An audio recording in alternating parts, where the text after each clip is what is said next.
Bom dia, boa tarde, boa noite, boa madrugada para você, meu caro aluno e colega concurseiro de todo o Brasil. Estamos dando continuidade ao nosso curso de Direito Previdenciário, onde nós estamos abordando nesse exato momento a aposentadoria por invalidez no regime previdenciário, pessoal, no regime geral da nossa Previdência Social. E é interessante para a gente observar que a gente estava falando sobre aposentadoria por idade. Então nós vamos fazer essa diferença entre aposentadoria por idade e por invalidez e a aposentadoria especial que nós falamos anteriormente, aliás. Nós agora vamos falar da terceira. E nós já começamos a trabalhar os conceitos básicos que nós vamos estar vendo da aposentadoria por invalidez. E agora nós vamos dar continuidade a esse nosso estudo. Então, pessoal, vocês veem que nós estamos falando que na aposentadoria por invalidez, e agora já é uma informação que nós vamos acrescentar aquela informação da aula passada, onde nós começamos a falar as conceituações e as regras básicas da aposentadoria por invalidez, nós vamos acrescentar todo esse conhecimento que nós vamos ter agora. Então vamos lá. Na aposentadoria por invalidez, o período de carência é de 12 contribuições mensais.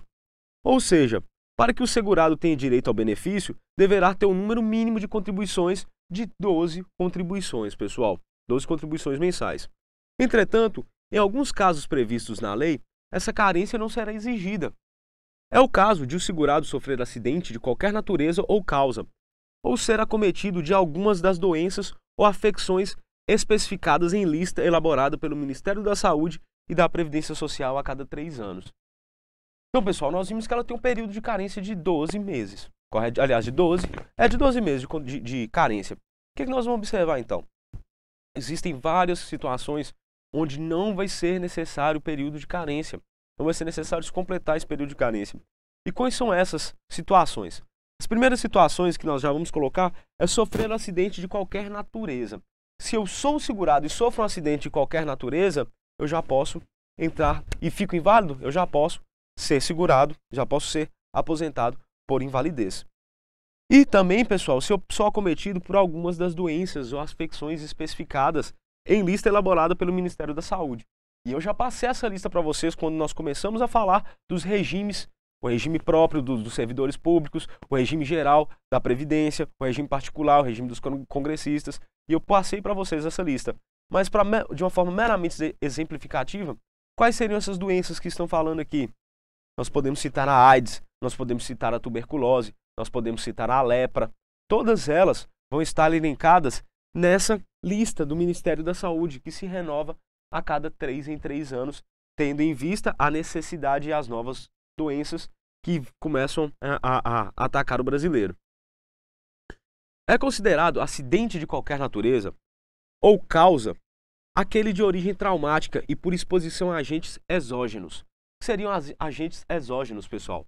São agentes físicos, químicos e biológicos que acarretem lesão corporal ou perturbação funcional que cause a morte, a perda ou a redução permanente ou temporária de capacidade laborativa. E aqui eu acrescento uma coisa para vocês, pessoal. Sentidos.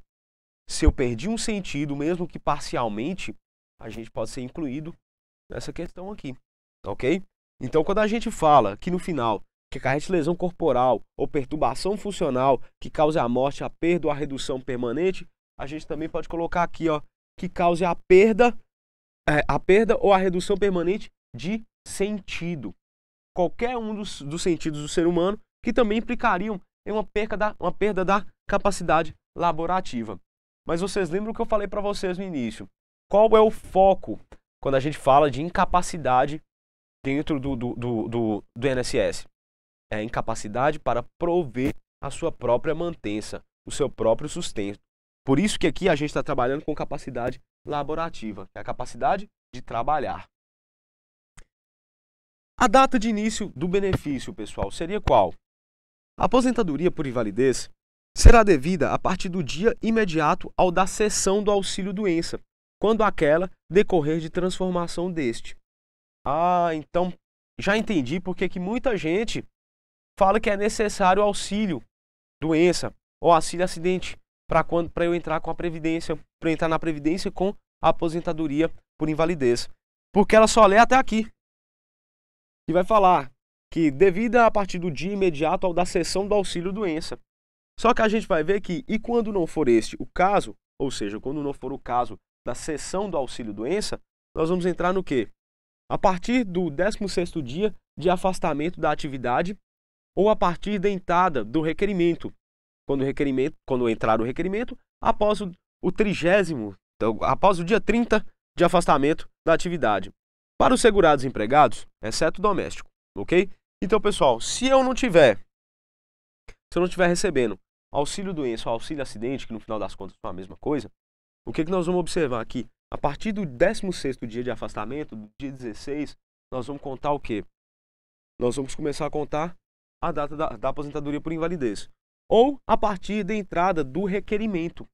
E sendo que esse requerimento, quando o requerimento for após 30 dias do afastamento da atividade. Isso quando a gente fala dos segurados empregados, com exceção do doméstico. Então a gente vai falar dos segurados empregados e segurados trabalhador avulso. Só isso que vai ser essa regrinha aqui, ok? A partir do 16º dia de afastamento ou a partir da entrada do requerimento, sendo que o requerimento ele entra após 30 dias do afastamento da atividade.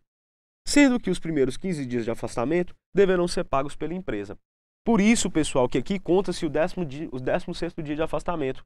Porque os 15 primeiros dias, quando você sofre um acidente, eles ficam por conta da empresa a qual você trabalha. E posteriormente, a partir do 16º dia, é quando o INSS começa a fazer o pagamento do seu benefício. Então, transfere-se a responsabilidade do empregador para o INSS. Por isso que começa a contar a partir do 16º dia de afastamento da atividade. Nós também vamos olhar outra regra. A partir da data do início da invalidez ou da data de entrada do requerimento, quando ocorrido após 30 dias da incapacidade, para o trabalhador avulso, contribuinte individual, especial, facultativo e para o segurado doméstico. Então, para todos esses, a data vai ser a data do início da invalidez ou a data da entrada do requerimento. Isso quando ocorrido após 30 dias da data da incapacidade.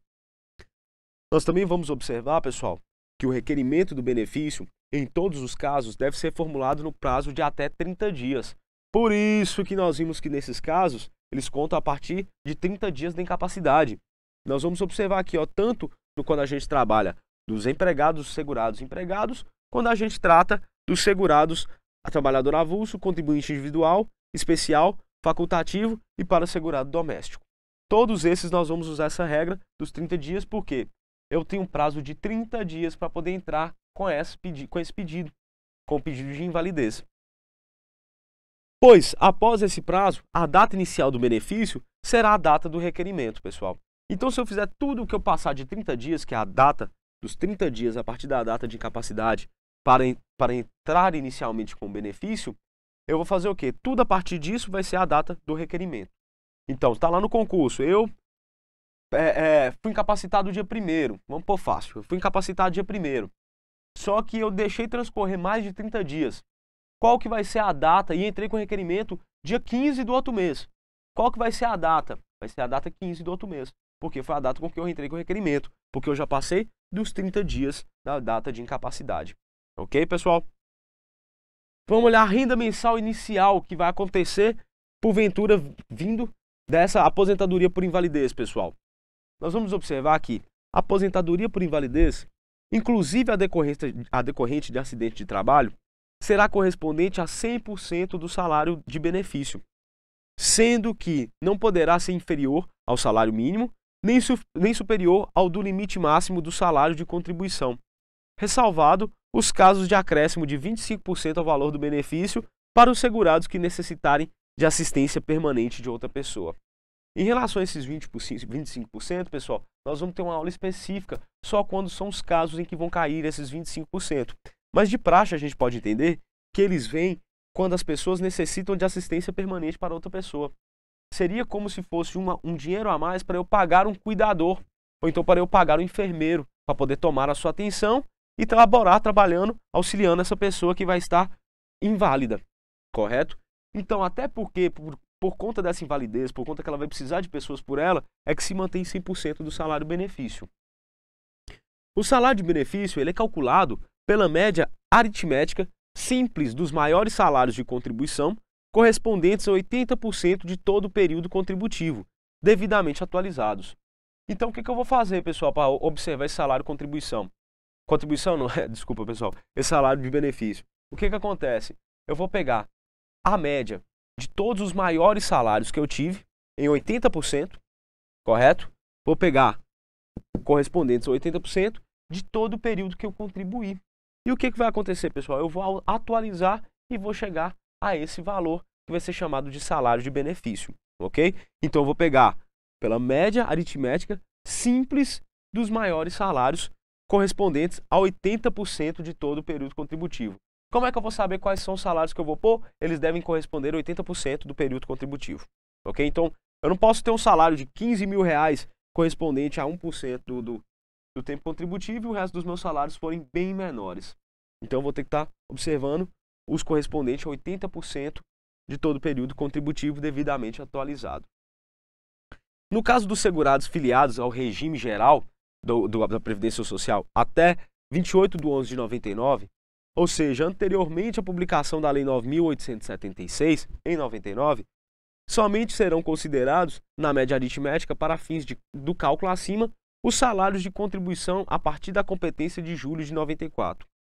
Então, pessoal, todo mundo que foi filiado ao regime geral antes da publicação da Lei 9.876, o que vai acontecer, pessoal? Para a gente fazer o cálculo dos salários, nós vamos ter que observar que os salários de contribuição só serão colocados a partir de 94, ok?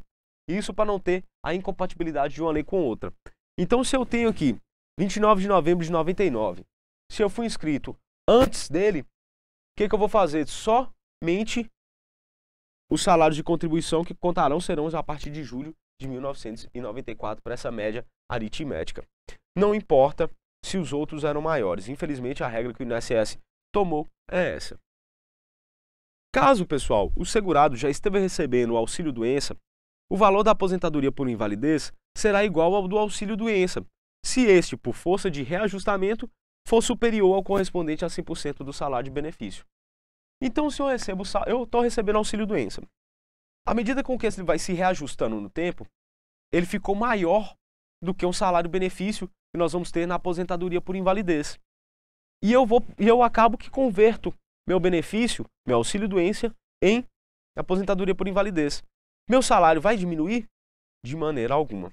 Meu salário ele vai ter que, se ele for maior, ele vai se corresponder, se ele for superior ao valor correspondente a 100% do salário-benefício, eu vou receber o que for maior. No caso aqui, eu vou receber qual? Vou receber o valor do auxílio-doença. Mas não vai se chamar mais auxílio-doença. Ele vai ser a aposentadoria por invalidez. São muitas regras, pessoal. Eu sei que são muitas regras, mas fazer o quê? A gente tem que estar decorando elas, a gente tem que estar aprendendo, entendendo. Então, o que eu vou explicar para vocês? Começa a observar a coisa como um processo, como um procedimento. Se uma coisa gera outra, que vai gerar outra, que vai gerar outra, e acaba que os procedimentos, ou uns vão se acabar, outros vão se encurtar, ou então vão se encontrar. Então, vai acabar que a gente vai conseguir construir todo um diorama em cima disso. No caso do segurado especial, pessoal, o benefício será no valor de um salário mínimo.